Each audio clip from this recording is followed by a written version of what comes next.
परिचय। रिया आइसक्रीम की शौकीन है।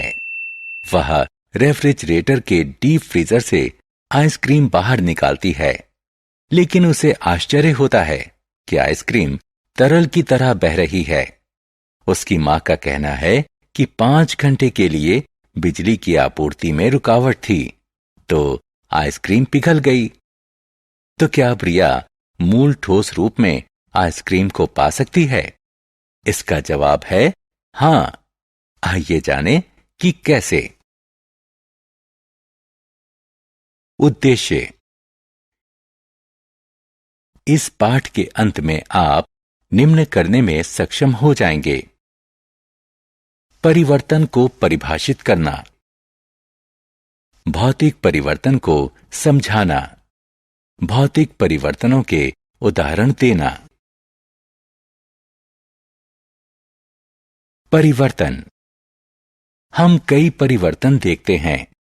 हमारे दैनिक जीवन में परिवर्तन के कुछ उदाहरण हैं: भोजन का पकना, लोहे का जंग खाना, बर्फ का पिघलना।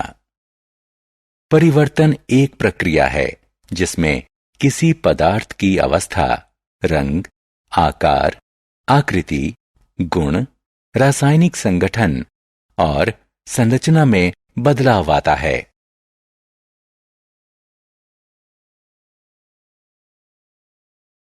परिवर्तन के प्रकार। परिवर्तन 2 प्रकार के होते हैं: भौतिक परिवर्तन और रासायनिक परिवर्तन। इस पाठ में हम भौतिक परिवर्तन का अध्ययन करेंगे। जब पदार्थ के आकार, आकृति, रंग और अवस्था में परिवर्तन होता है, तो इसे भौतिक परिवर्तन कहा जाता है। भौतिक परिवर्तन के उदाहरण हैं: बर्फ का पिघलना, पानी का वाष्पीकरण, पानी में चीनी या नमक का विघटन।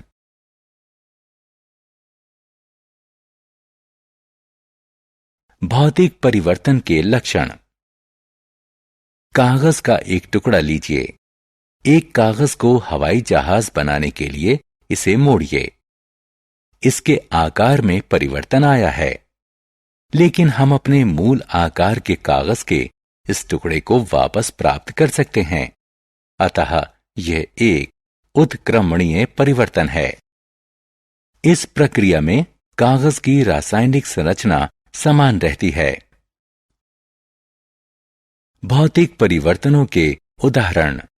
बच्चों, गर्म करने पर बर्फ पानी में परिवर्तित हो जाती है।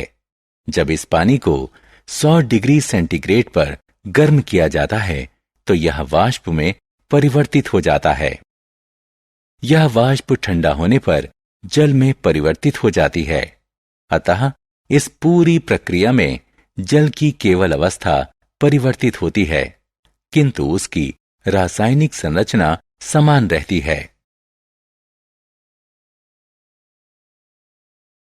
आइए कोबाल्ट क्लोराइड के गुलाबी रंग के क्रिस्टल लेते हैं। गर्म करने पर ये क्रिस्टल नीले रंग में बदल जाते हैं। जब पानी की कुछ बूंदें नीले क्रिस्टल पर डालते हैं, तो वो गुलाबी रंग पुनः प्राप्त कर लेते हैं। बच्चों, कपड़े के एक टुकड़े को 4 वर्गाकार टुकड़ों में काटो। अब एक टुकड़े की तुलना मूल कपड़े से करो, लेकिन कपड़े का गुण समान रहता है। अतः यह एक भौतिक परिवर्तन है।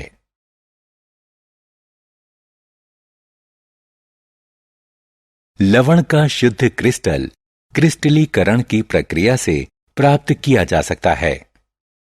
कॉपर सल्फेट का शुद्ध क्रिस्टल तैयार करने के लिए बीकर में 100 मिलीलीटर पानी लीजिए। पानी को अम्लीय बनाने के लिए इसमें तनु सल्फ्यूरिक अम्ल की कुछ बूंदें डालिए। पानी को गर्म कीजिए। जब यह उबलने लगे, तो इसमें कॉपर सल्फेट का चूर्ण धीरे धीरे डालिए और तब तक लगातार हिलाते रहिए जब तक कि संतृप्त विलयन न बन जाए। विलयन को छान लीजिए। इसे ठंडा होने दीजिए।